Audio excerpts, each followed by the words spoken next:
Hello, everybody. Welcome to Michael Maher Live. This is the most vain show that I've ever done since it's named directly after me.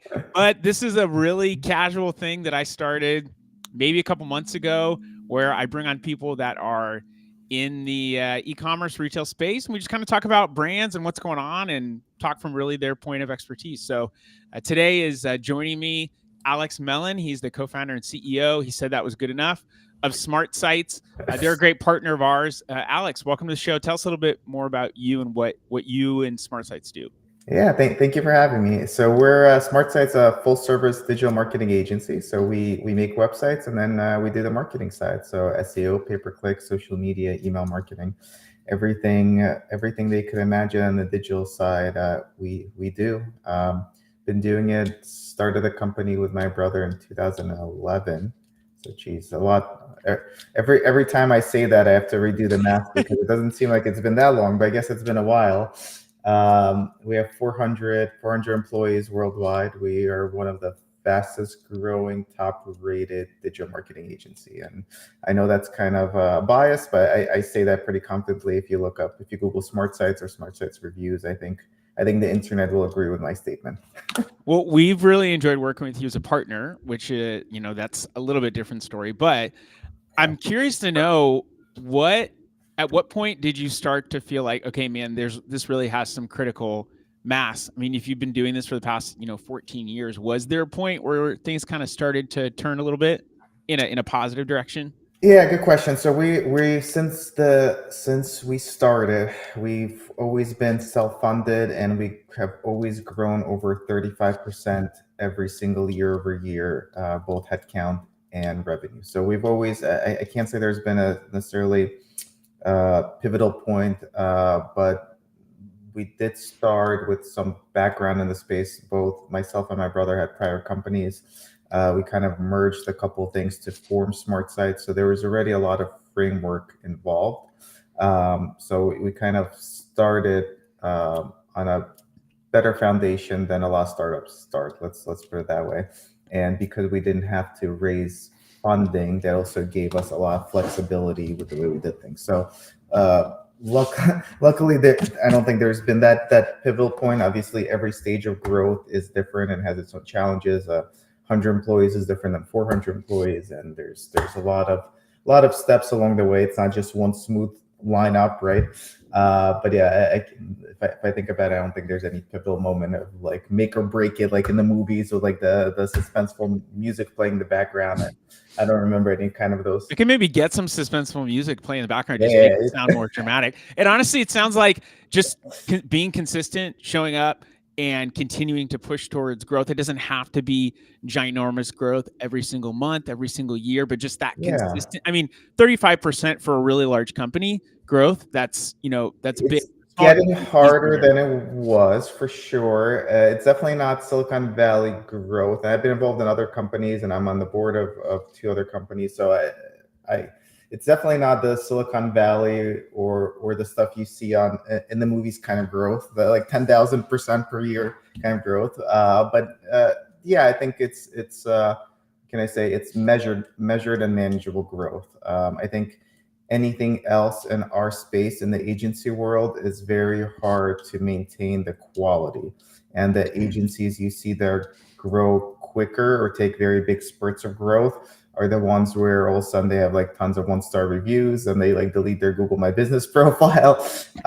So yeah, it's been steady measured growth, but for sure it still takes a lot of effort. No effort, you'll get not actually no growth, but you actually decline because there's client churn, right? It definitely takes a lot of effort to even get to that kind of measured growth. The quality is something that is super important for us at Cartology, and that is something that tends to drop off. And as a fellow bootstrap founder, I recognize both the risk but also the freedom that can provide, and that means that you can say, whoa, hey, what we're doing right here, it's not necessarily growth at all costs, and we need to make sure that we're measuring quality correctly. So that's something that I've seen be helpful for us in terms of client retention, but also there's a lot of what I call agency burn out there. And I know you're probably not the one that's on the sales calls right now, but I'm sure your team can attest to maybe people who have had bad experiences with working with agencies before. Is that something you've seen, and how have you guys been able to combat Yeah, for sure. And I do still. So I'm don't. I got kicked off of sales a long time ago. They didn't want me there. Hey, But that's good though. That means your team is working well. it's good. It's good, but I do a lot of public speaking, so I have the exposure from there. A lot of times when I do public speaking, the people at the conference assume that I'm also going to be selling them something, which at least gives me exposure to that side of the world. But yeah, for sure, agency stuff has been getting more challenging, and I don't think it's necessarily agency related issue. I think if you look across every single industry, consumer loyalty is probably the lowest it's ever been. And literally, I don't know what's a easy one to think about. Cars, I don't know. 10 years ago, there were a lot of people that would just stick within the same car. They always had a Honda. They'll always buy a Honda, right? And whether it's COVID or a lot of other macro factors, there's kind of a lot of things that go into it. But brand loyalty declined significantly to a point where the person that had 7 Hondas is not only considering a Toyota, he's considering a Subaru all of a sudden, right? And it's a kind of stuff which kind of for if you're not a car person seems okay, but in the automotive world, there's a lot of brand loyalty, and a lot of businesses were sustained on it. Toyota, for example, benefited significantly from brand loyalty. So for sure, I think in every single industry, we're seeing the decline in brand loyalty. We're seeing younger consumers have different behaviors. Just different values and why they Different shop values. and Yeah, intention. different values. They're much quicker to. There's still. I mean, there's still some brand loyalty and people get connected to a brand, but it's a lot more effort. You can't just be there and assume the consumer will keep shopping with you just because you're there. And that was the mentality for very, very long time. That's something very new that transpired in the last 5 years, where just providing a good product and being there won't necessarily guarantee you the brand loyalty. Well, that's something I feel like we've seen in a lot of different aspects. So another thing would be people working at a company for 40 years and then retiring. That doesn't seem to be the case anymore. People are jumping around because maybe they get a better opportunity. And I see this in the agency space, or even in the brand space. Like someone's at a brand for 6 months and they're the head of growth, and then they move 6 months later to another company and they're vice president of growth. So there's all these opportunities, and it's like leveraging one against the other, which is cool. I mean, that can be beneficial, but there are also some downsides to that too, which are just lack of continuity. If you've worked with someone for a little while and you've got that relationship, but you also have a really good understanding of the brand that you're working with or the agency that you're working with, and they know you well, even internally, if someone gets pulled off, that account manager or whatever you call that, account executive, whatever, customer success manager, they get pulled off. Now the brand kind of feels like they're starting over a little bit. Yeah, that's an interesting dynamic altogether, and I guess that falls under loyalty also. Loyalty is a company you work with, but can you imagine, like, if you go to, like, I don't know, 40s, 50s, 60s, like 1950s, 1960s, there were a lot of people that would stay within their whole company their entire career. And I forget the exact metric, but I think in the 1960s it was like something like 50% of people stayed within the whole company the whole time. And that's almost like a generational divide, right? The newer generations, I can't imagine, not even 50%, not even 5%, but I can't imagine a single person from like Gen Z, right? Stay within the same company for like their entire career. So for sure that in itself creates a lot. I mean, a lot of issues. I think a lot of issues we're not seeing yet that are created by that people, by jumping around, are getting higher positions, but maybe not even qualify for those higher positions. On top of the stuff you were saying, yeah, that's a lot of good stuff point. that's still like gonna play out with that kind of situation. There was an issue when everything was really popping off in the Amazon space. All these brands were getting bought up and these aggregators were coming in and raising money. Thrasio was like one of the biggest ones, where they had, $500 million in investment and a $1 billion valuation. So they were huge. They ended up becoming bankrupt and having to restructure, where a lot of smart people, I would say, with money behind them, underestimated what was going to be necessary for Amazon to really succeed, and so they were in over their heads. And someone like myself, who's been doing it for the past 15 years, has seen Amazon grow and evolve. And there's still things that I'm like, we're going to have to try this thing. So I'm not 100% sure how it's going to go. Nothing is absolutely certain. So there's a lot of money that came into the space, which was helpful because people started to recognize that industry is more legit. The problem, salaries for people went up exponentially, and I don't think were necessarily, they weren't sustainable, because those companies aren't around anymore. They were offering, tons of money to bring people over. But yeah, was that person really qualified in that role, and really was that money really warranted? I don't know. That could have been another problem. I don't know what the balance sheets look like, or their profit and loss statements. But surely paying for talent, very expensive talent, and there's no like bottom line incentive, that could be a big challenge. Yeah, for sure. So what can I say? The cost of talent has for sure gone up, and it's been interesting. It's really been like huge swings up and down, demand supply of talent. So we go from periods of like too much talent and no one's finding jobs, to the other side, that there's not enough people and too many jobs. And it's been like, it used to be these swings like every 30 years. I feel like it's every 12 months, right?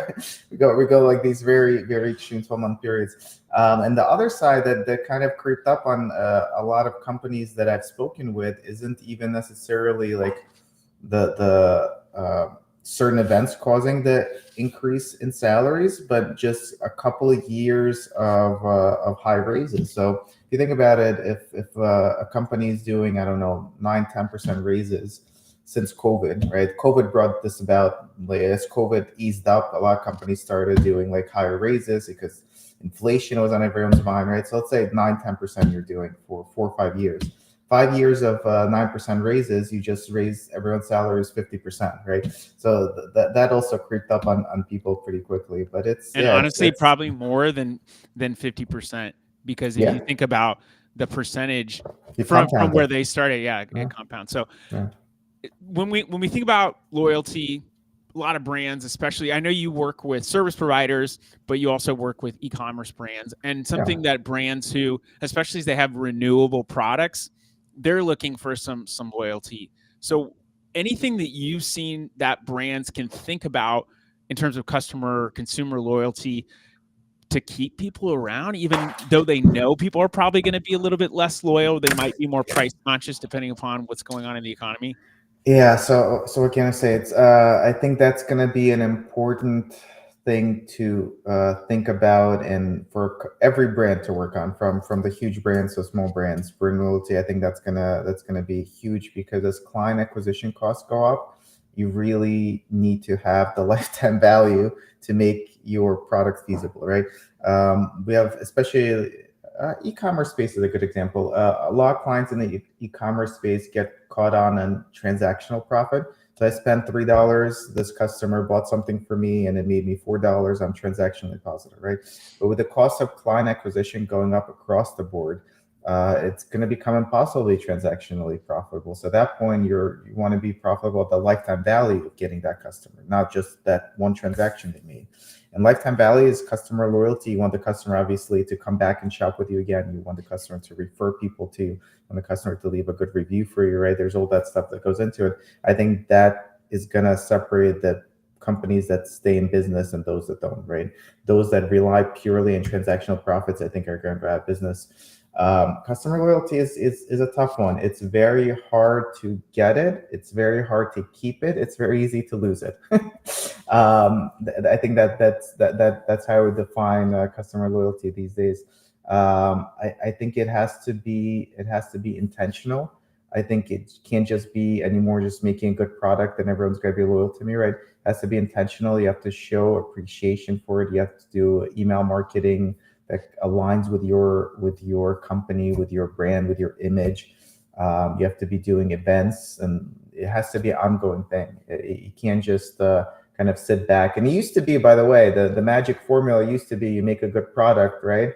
And you'll do well. Right. These days, I think branding, marketing, customer retention, all these things are going to become a huge factor. I think this year and next year, I think that's going to be what helps companies and brands be more successful as customer acquisition costs go up. And I think customer acquisition costs are going to continue to go up throughout this year, next year, and foreseeable future. So that's just the way it is. So for brands, they have to think about, how can I continue to be profitable? How do I continue to be viable? And how do I grow my business in this kind of macro landscape? That's not taking into account possible tariffs and World War III and everything else going on, right? Let's assume best case scenario, you're still going to have a higher acquisition cost. I promise every single brand out there will have a higher acquisition cost next year than they did last year, right? And this year will lead Just up. the nature of like digital marketing and media. Yeah. Have you ever known something for, CPCs or CPMs to just radically go down year over year? No, it doesn't happen. It's one of those, like, it's funny. I do a bunch of public speaking, and a lot of times I get asked like, what do you see, like, what's the future, like those kind of like future looking statements. I get like baited into making these future looking statements just because I've been involved. I started my first internet company incorporated in 1997, started in 1995. So I've been doing this for a while. I've made future looking statements. I've been pretty accurate. Some were great.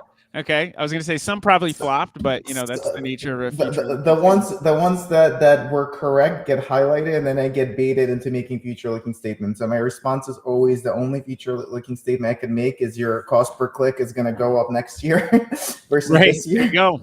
And they'll go up the next. It's like one of those things. You could count on taxes, and you could count on cost per clicks going up. Yes. Oh, and that was more morbid, but death, taxes, and CPC. I think that's exactly it. And what's funny is, in any given moment, I'm sorry for my camera, it auto focuses on me and I move around, so it moves after. Hey, I still see you. You've still been in frame the whole time, so that works. It moves a little bit. It keeps me in frame.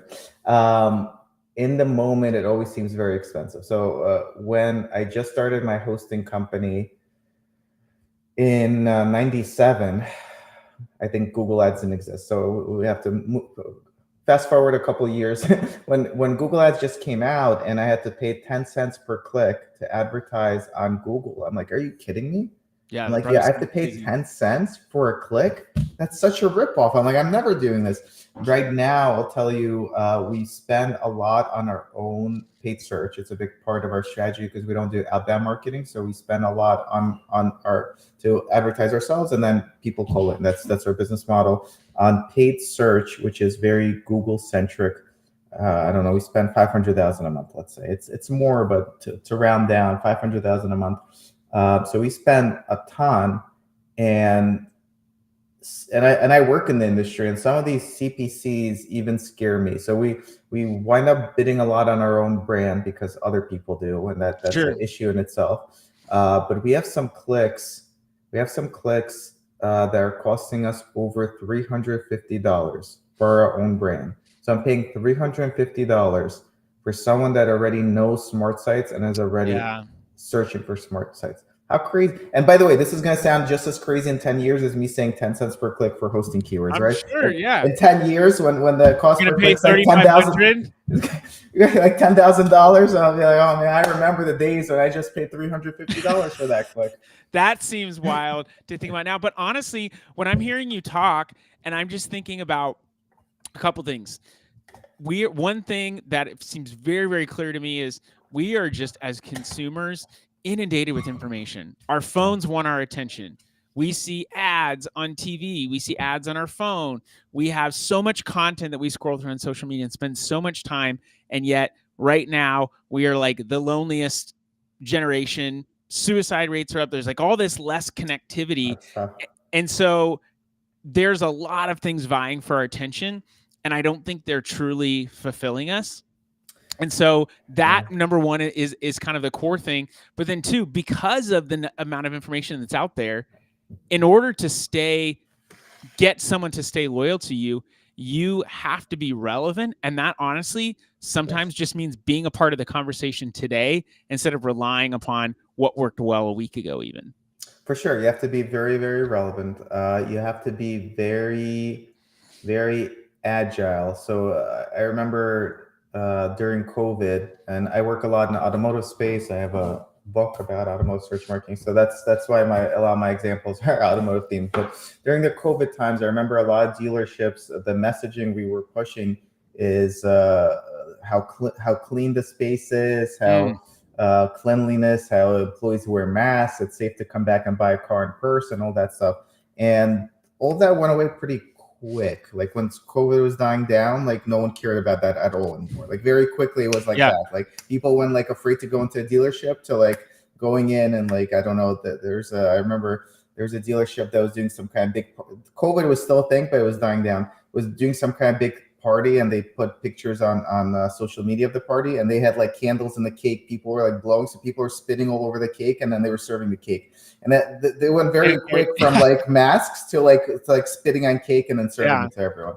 But a lot of dealerships didn't update the messaging, so their website was still like outdated messaging COVID and friendly. yeah, it would be like and pictures of people with masks, right? Like very, it's very easy to alienate consumers and be like out of touch. So for sure, you have to be Well, that very had to happen relevant. right away. And then Yeah. as soon as that went away, people don't want to be reminded of that. I don't want to No, be no, they reminded don't of want to see that. it. No, no, they definitely don't. And if they see it, they're like, "Oh man, this website hasn't been updated. This brand's out of touch." Like it's right away, even if not intentional, they get negative perceptions of it. So you have to be definitely have to be always. You have to be very agile with messaging with all of that. You have to be relevant. You have to be there. You can't just take a back seat. Like I don't know. I encourage the dealerships I work with to take advantage of all the holidays. I don't know, St. Patrick's Day, even if you have absolutely nothing to do with St. Patrick's Day, I don't know, send that email blast, Happy St. Patrick's Day, get extra $10 if you refer someone. I don't know.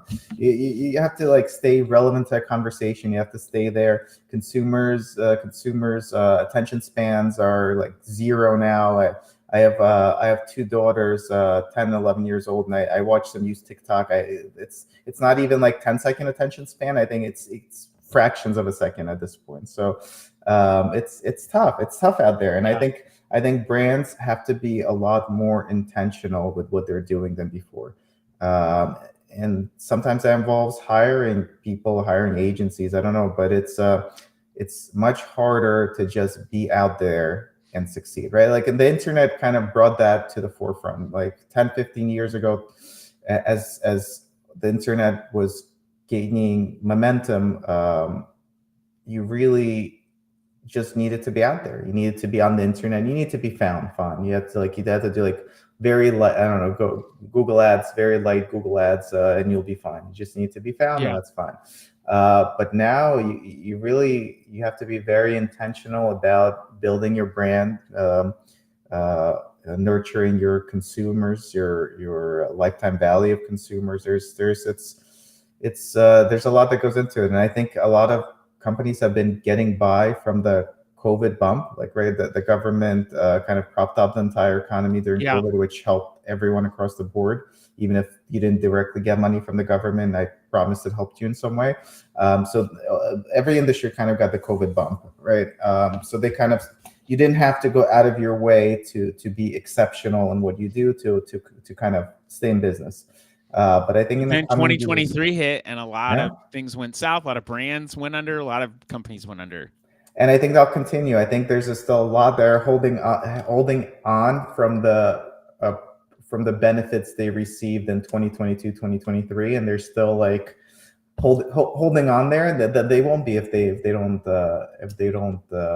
really focus and zero in on what they're doing. I think the next couple of years, I don't say they're going to be hard. I've been doing this long enough where it's hard than easy. Hard. Sure. It's the cycle is not going to be any different than it's been in the last 20, 30 years. But I think I think there's going to be a lot of brands that go out of business, and maybe rightfully so to some extent. It depends on the industry, but some industries I look at and it seems like it's overstretched. And again, automotive comes to mind. I won't pick on a successful brand. Easier for me to pick on a not successful brand. So Nissan, for example, is not doing so well, and Infinity connected to them. If you look at a lot of metros, there's like You look up, I'm in North Jersey. If I look up Nissan dealership near me on Google right now, I'll probably get, I don't know, 20 dealerships within 20 miles of me. Right? Seems a little seems a little bit Yeah. overstretched. So I think other industries are similar, that there needs to be some consolidation or whatever. There needs to be some changes. But I think for brands, it's definitely it's going to require some intentional thought to be successful in the coming year or two.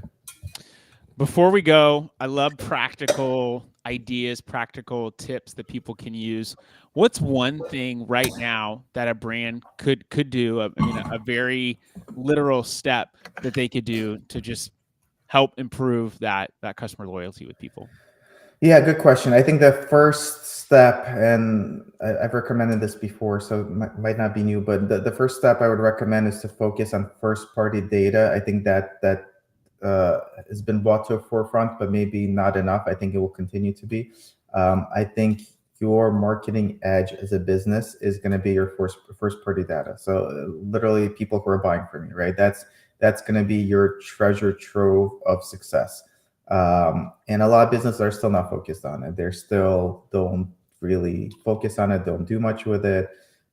They focus on third party data, doing email blasts to random emails they buy, like things like that. I think first party data, and that's first making sure you have it, you're storing I was it. going to say collect it first. Collect it. You want to be collecting it first in a very secure way, because the GDPR stuff that happened in Europe is coming more and more so to the US. And Okay. if you're not storing it, collecting in the right way, you could be in a lot of legal trouble. First is storing it, and then really be intentional what you're doing with it. How you're marketing to them. It's not just an automatic email blast once a month, right? You really have to have strategy and intention behind it, and authenticity. I think consumers, especially the younger generations, are very connected to authenticity. They want to see, like, I don't know, the owner of the company, or they want to see like the authentic brand. They don't want to see like a AI generated image. And there's a time and place for AI generated image and stock photography, right? But in general, I think authenticity is going to be huge, especially for the younger generation. So that would be my suggestion. And surprisingly, I speak at a good amount of conferences where that are brand based, but even e-commerce ones I speak at, and you'd be surprised how many people don't even know if they're have first party data, they're storing it, like it's. And I think without it, you're going to be at a huge disadvantage against your competitors.